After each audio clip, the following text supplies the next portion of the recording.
I was very privileged to have freedom. Living close to nature, growing your own food is really a king's life. It's not about that whole thing about going green. It's about a reclamation. It's like, last life, surely I was here. Hello and welcome to Freedom App's YouTube channel. I'm Natalia and today we have a special guest with us on the channel. So, Vanakkam Krishna. Vanakkam. So, I'm sure all of you would have heard about a UK farmer in Pondicherry, and probably you guys thought, okay, someone is giving dubbing to his voice, but no, he also knows Tamil. And I'm really excited to be talking to him today. So, Krishna, tell me, I heard a lot about your farm. So, tell me about your farm, tell me about yourself. Why farming? Why in India? Well, in Tamil we have this thing, Talavidhi, it's the destiny that's already written on your forehead. Our Indri were anumas here, that without God, one atom doesn't move. It's true. Not our own volition. You wake up in the morning, you're alive. It's not everything planned and I'm going to do this.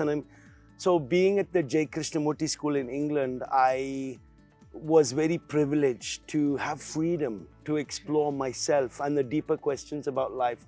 So one of the guys, the teachers in the school, he was running the garden and he started to tell me about Orville. He'd lived here in the 70s. Okay. And he told me about Orville and about, spiritual things like yoga. And he showed me that living close to nature, growing your own food is really a king's life. That's true. So I came here when I was 19 and I've been exploring this road back to nature that I want to share with your community. And why that road back to nature is not only about organic farming. It's not about that whole thing about going green. It's about a reclamation of a cultural identity through honoring the beautiful colors, the nutritional colors of Mother Nature that grow easily and all around us. True. And not just that, so you told me that when we are into agriculture, we have to make sure the nutrition goes from the farm to the person. Definitely. So tell me more about that. What do you really mean about that? The nutrition isn't only in the food. Mm-hmm. The nutrition first is in the soil. And the soil is alive with microorganisms, molds, bacteria, insects, earthworms, fungi, small animals, and the mycelium. And it's the interaction of that life in the soil that is like the Shakti of this country. And that makes for a beautiful plant with a beautiful fruit, with a taste that you go, that makes for delight. Yeah. And with that delight, a whole culture emerges. True. Because without food, I think it's written in Upanishad, without anna, there is no manna. Without food, there is no mind. True. There is no culture. And when a society loses the relationship with where its food comes from, that society loses its culture, like in England. I think in America, you have something similar like that. That there is a loss of a cultural identity because we don't know where our food comes from. And in Tamilnadu, that knowledge is still there, being lost very quickly, but it's something we could reclaim. With a focus on the traditional foods that grow here without carbon footprint, That's so true. And also, I have this doubt. So you could have easily started agriculture using chemicals, and I heard that you can get more produce out of it and equals more money. But why did you choose to go into organic farming? Well, firstly, I don't operate on that paradigm of more money. My profits are much more diverse than that. My profits are cultural, nutritional, medicinal, social. Things which are really ecological, because without those foundational profits, what do you have? You have money and you're sick, and you have cancer and diabetes, climate change, flooding, adverse, very aggressive weather patterns, a society where people don't look each other in the eye, a loss of a collective value, a cultural identity. So this thing about money is a profound perversion and confusion in our society. Culture like Tamilnadu, you have the ancient language, 40,000 years old, the Bharatanatyam, the temples, the Ayurveda, all of this, the poetry, the spirituality, the culture is like a banyan tree. And people come from all over the world and they're like, wow, what a culture. How did it emerge? People knew where their food came from. And that food grew easily. It was accessible. That food didn't require chemicals. That food didn't create this, ecological disaster that we find ourselves in. It didn't create diabetes and cancer and BP, high blood pressure and all these things. So I would say that, my intention has always been an inner intention, an intention of knowing who I am and what's my relationship to all of this. What's my role on this planet? Being in the Krishnamurti school, Krishnamurti would ask questions like that, or like, well, what are you supposed to do in this life? And how did you figure that out? I mean, it's not that I figured it out, but when I discovered the, Auroville and the Mother and Sri Aurobindo, as I said in the beginning, I knew my Talavidi. I knew without a doubt that I will come here. It's like, last life, surely I was here. I feel like that, It's not strategic. This whole farm is not strategic. Yes. It's not planned and calculated for a very linear goal. That is the goal is well-being. The commodity is love. True. The commodity is that it's Mother Nature, she's already perfect. Let her be. But mankind plows, destroys the soil, adds chemicals, depletes the water, creates climate change, this and that, creates a sick society. So we are actively going against Mother Nature. To come back to well-being, you have to stop doing this, stop doing that, stop. And you come back to a point of non-action. In non-action, you discover natural farming.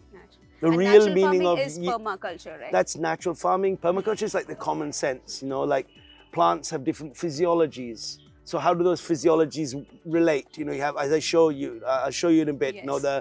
The diascora, the air potato, climbing on the bananas, and that's also underneath this natural. tree, the tipali is growing because the tipali is shade tolerant. And in this area, the turmeric and the pineapple is growing because it's also shade tolerant. And here we have this, and all these physiological relationships, and also time duration. So some plants are very quick to grow, some plants are longer to grow. Some plants like fruit trees, at least 5 years. So we're playing with these two perimeters of time duration and physiological difference. So basically this is multi-cropping and multi-layer cropping, right? It's multi-layer, if you want to put terms to it. I think the danger with terms, we're doing permaculture and we're doing multi-cropping and we're following this 7-step principle and we're sort of following this guy. We create polarities. There is only one earth. One Vanam, one Bhumi. There is one farmer all over the world, and that farmer has to relate to the earth. So I'm very careful not to use too many conceptual ideas. This is basic. If you understand that organic matter returned to the soil will create a healthy soil, and you understand from that healthy soil, plants will emerge.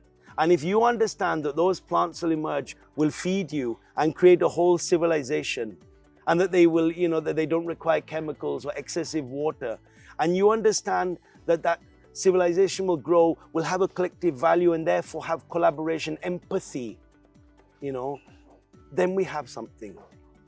But without that, we have a society that, there's 50 cookies in the jar, and you get to the last cookie, there's no water left. The air we breathe is polluted. The food we eat is polluted. The food we eat doesn't satisfy. Sure. And we have a fragmented society with no collective value. Why? Because everyone running on their direction to get money for them, So this is something very fundamental, and it's easy. Sure.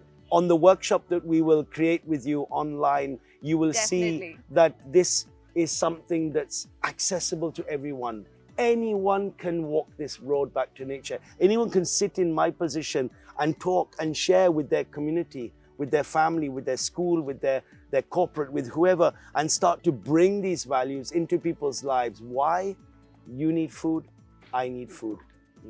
We have a collective value. Definitely. And a lot of people watching this video, they want to get into farming, but they don't know how. So what is your advice to them? So my advice is leave the word farming aside. Leave the word farming aside. Let's not start with farming. Okay. Start with eating. Eating. So if we're in Karnataka, for example, what's one food that's really symbolizes Karnataka? Ragi. Make sure you have ragi a couple of times a week. Maybe in the kalli, the steamed ragi ball, or have it in a ragi porridge, or in a ragi dosa, or in an adai. Make sure you have ragi a couple of times a week. The very fact of you eating that ragi means you're not eating foods that come from far away. You're eating foods that are local.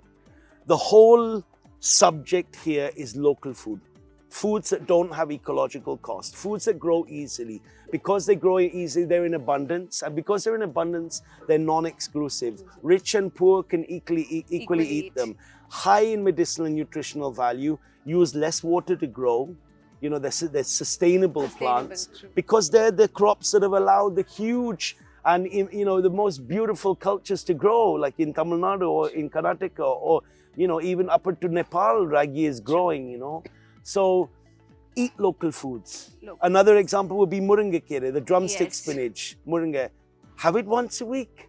So imagine you're actually a busy person. You're working, you run a shop, or you're a teacher, or you're a plumber, or you're a whatever you do, but you don't have to farm. But you know where that moringa comes from, that moringa kere. And you know the ragi comes from here. And you know you can get this from here and that from here. And you start to populate your diet with the colors of your cultural nutritional heritage. This is the road back to nature. It starts there. Once you do that, you'll probably say, hang on, let's at least have a pot of ponangani spinach, or a pot of something on our balcony. And from there we'll have 2. And then from there we'll have 3. Maybe from there, we'll source things from a local farmer. Maybe from there, we'll make a collective on our street and create a collective, a community garden project. Maybe from there, you'll go to schools, start doing circle gardens. This is the most interesting thing that you're doing. Tell me more about this community thing that you have done with your farm. Well, you see, socially, I think industrialized agriculture has had such an erosive effect on society, on cultures. It's eroded well-being on all levels, and one of those erosive effects is that we lose. Society is very individualistic. It's my time, my money, my C++, for my new iPad, for my holiday in Thailand, for my car. Everything is money is such an individual well-being. But actually, well-being starts with the earth. And it starts with your well-being being as important as my well-being, being a collective well-being. So we do the community garden projects. We have the workshops at the farm, which people can come and do. Yesterday, we had this incredible festival that we did, the Seeds of Unity. And yesterday was National Farmers Day, and that's when you had the Amazing, Seeds of Unity that's the coincidence, Nothing is a coincidence. It's definitely, I was about to ask you, how come it's on the same day as the National Farmers Day? That's all intuitive, yeah. And running the cafe here is another module that we would share on our workshop that we'll do with you. And it's to show that, people want good food. Definitely. People want to be well. People want to eat food that nourishes them and makes them feel good. And this cafe has become super well known, and I would say the word famous over the last 5 years. And yet, most of the food is weeds. It's things that grow without any effort. So anyone can do that. True.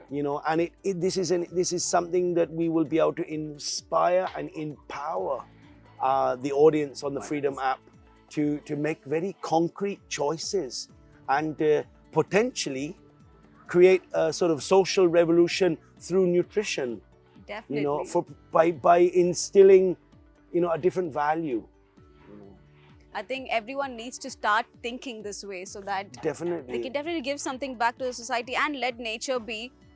Let nature be, and you can do your business. And reclaim our cultural identity, reclaim that one thing that is important to you and important to me, and therefore makes an adhesion between us, makes an empathetic, society.